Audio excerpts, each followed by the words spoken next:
Nitong mga nagdaang araw, wala akong ibang inatupag dito sa Orlando kundi gawin ang mga bagay na gusto kong gawin mula noong ako'y bata pa. Mga childhood dream ko na magtatawid pala sa akin patungo sa mas malaki at mas matayog na pangarap. Makamit ang kalayaang sa ulap lamang natatagpuan. Kaya unang araw pa lang, sumakay na agad ako ng helicopter. Dahil bukod sa nakita at naikot ko ang Orlando, kahit papaano ay sinasanay ko na rin ang katawan ko sa himpapawid ng Orlando. Pero mas maganda kung medyo mas bukas ang sinasakyan ko para mas ramdam ko ang atmosphere. Kaya nung sumunod na araw, sa hot air balloon naman ako sumakay.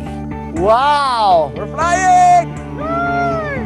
Pero dahil sa kapal ng fog, sandali at mababa lang ang nilipad namin. Kahit naunsyame ang aking plano, na-enjoy ko pa rin ang dambuhalang lobo.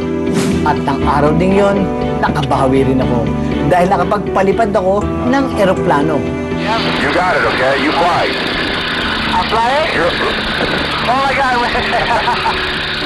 Pag sineswerte ka nga naman, yung gusto ko kanina na open air, eto't damang-dama ko na. Enjoy the view. Start going to your right and up. Up, up, up, up, up. Sa day 3 ng aming biyahe, talagay over 390 feet. Tallest slingshot in the world. Isang higanting tirador ang napagtripan namin ng aking direktor.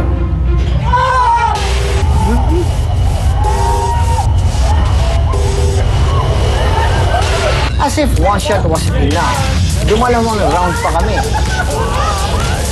Ganon din kaya ang mangyayari sa akin pag tumalon ako mula sa eroplano. Mabuti pa, pag-aralan ko ang video. Wala kasi sa roller coaster, di ba? Parang pagsak, pahulog.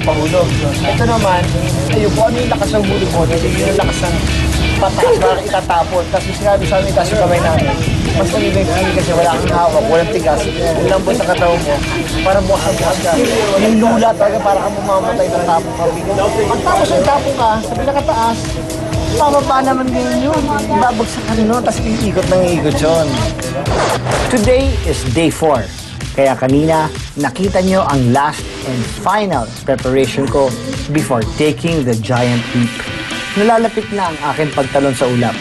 Konting hintay na lang at matutupad ko na ang matagal ko ng pinapangarap.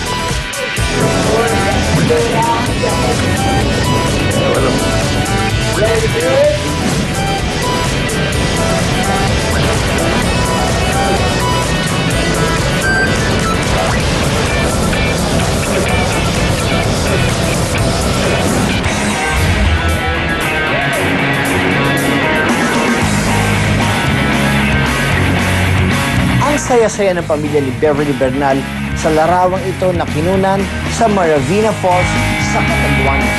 Gusto niyo bang makita dito sa Pinoy Explorer ang inyong travel photos kasama ang inyong pamilya, mga kaibigan o mahal sa buhay? I-email lamang ito sa pinoyexplorerclub@tv5.com.ph.